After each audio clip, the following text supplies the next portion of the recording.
universitetida iqtisodiyot fakultetida o'qiyman, 2-kursman. Men savolim sizga yuzlanaman. Agar Yakkasaroyning yoshlar shahri deb atasak, yuragi qayer? Yakkasaroyning bag'ri keng. Albatta. Yana bitta narsani e'tirof qilish joiz deb hisoblayman. Yakkasaroy единственный район, который не прилагает с областью. Demak, Yakkasaroy shahar oqarganimi? Yuragimi? Yoshlarning ham yuragi shu Yakkasaroy. So'nggi vaqtlarda kuzatib bormoqdamiz, ijtimoiy tarmoqlarda juda faolsiz. Har bir chiqishingiz ijtimoiy tarmoqlarda tezda keng tarqalmoqda. Buning sababi nimada deb o'ylaysiz? Bitta narsani aytaman. Hamma vaqt bu я хочу, чтобы ijtimoiy tarmoqda все видели, чем мы занимаемся. Вообще, hokimiyat чем это занимается?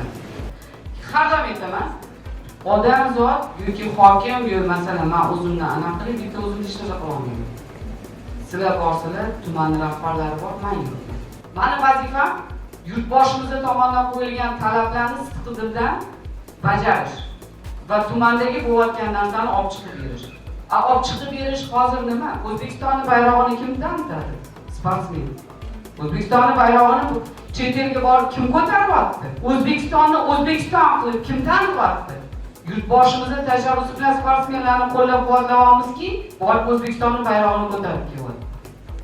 Ularni o'sha yerdagi yutug'ini kim yoritib beryapti? Bizning jurnalistlarimiz, bizning pressamiz. Demak, ularning ishini ko'rsatib beryapti. Korrupsiyaga qarshi qanaqa chora-tadbirlar ko'rilyapti hozirda? Korrupsiyaga qarshi aniq qo'mita tashkil topgan.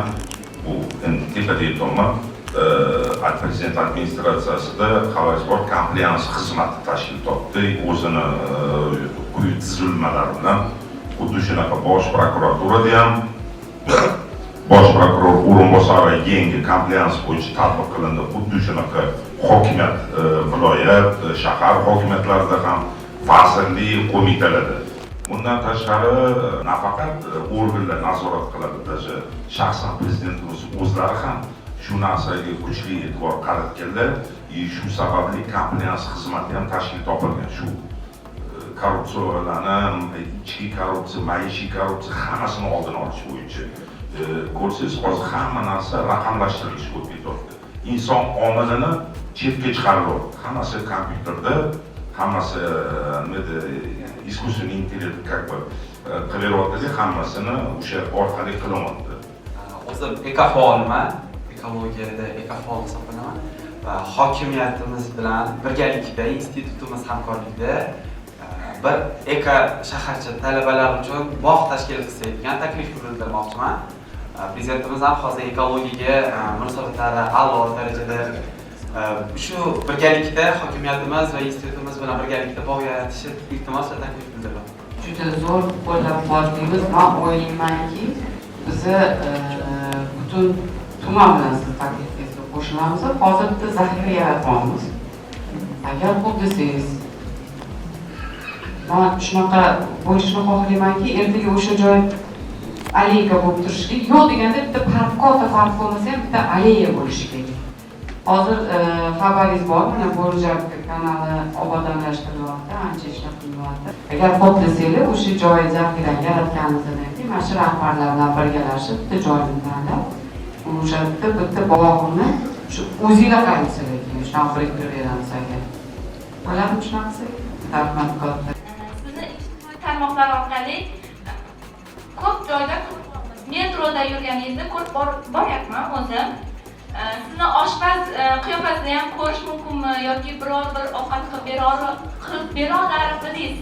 Men hozir aytayotganda oshpazlik faoliyatiga e'tiborsiz emasman demoqchiman. Bu bir, ikkinchidan ovqat pishirishni bilaman. Ota-onam bitta narsa aytaman, adamni ovqat botiq bo'lsa, endi uyga kelsa, bitta tuzuk ovqat pishirib beradi, bizga poylab o'tirishadi.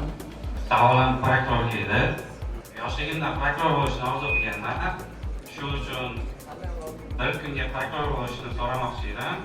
Ya'ni prokuror yonida yurib ish faoliyatini o'rganish. Men shunaqa qilaman, meni xonamda o'tirib, yoningizda o'rinbosar yoki yordamchim bo'ladi.